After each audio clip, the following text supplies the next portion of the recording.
Exploring happiness on Cloud 7 explained. Hello, everyone. Welcome back to our channel, where we dive into the fascinating world of English phrases and idioms. Today, we're going to unravel the meaning behind the phrase, on Cloud 7.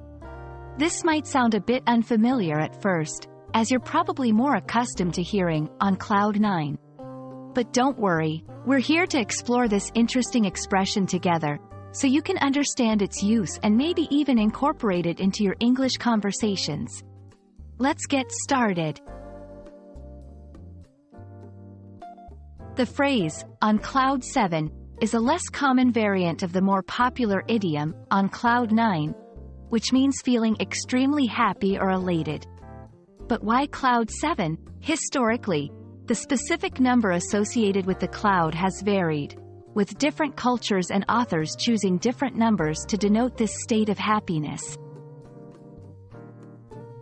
Interestingly, the concept of numbering clouds dates back to the 19th century, when a cloud classification system was developed. In this system, clouds were numbered based on their altitude from the ground, with higher numbers representing higher clouds. However, the choice of 7 in this phrase might come from the idea that the number 7 has long been considered a lucky or magical number in various cultures around the world.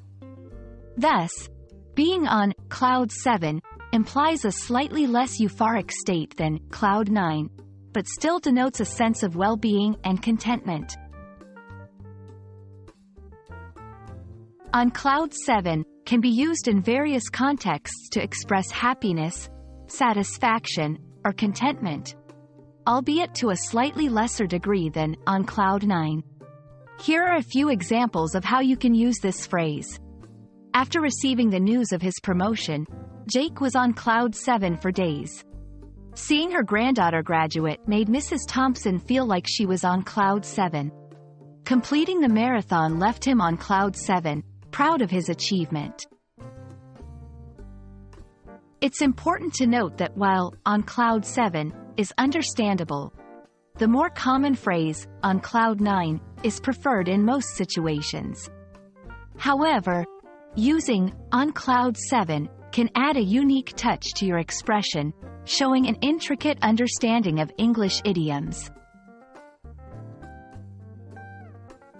We hope this exploration into the phrase, on Cloud 7, has added a new and interesting idiom to your English vocabulary. Remember, the beauty of learning a language lies in discovering the nuances and variations that make it rich and vibrant. Whether you're on Cloud 7, 9, or anywhere in between, the important thing is to keep learning and expanding your horizons. Thank you for joining us today, and we hope to see you in our next video. Happy learning, and may you find many reasons to feel elated in your language learning journey.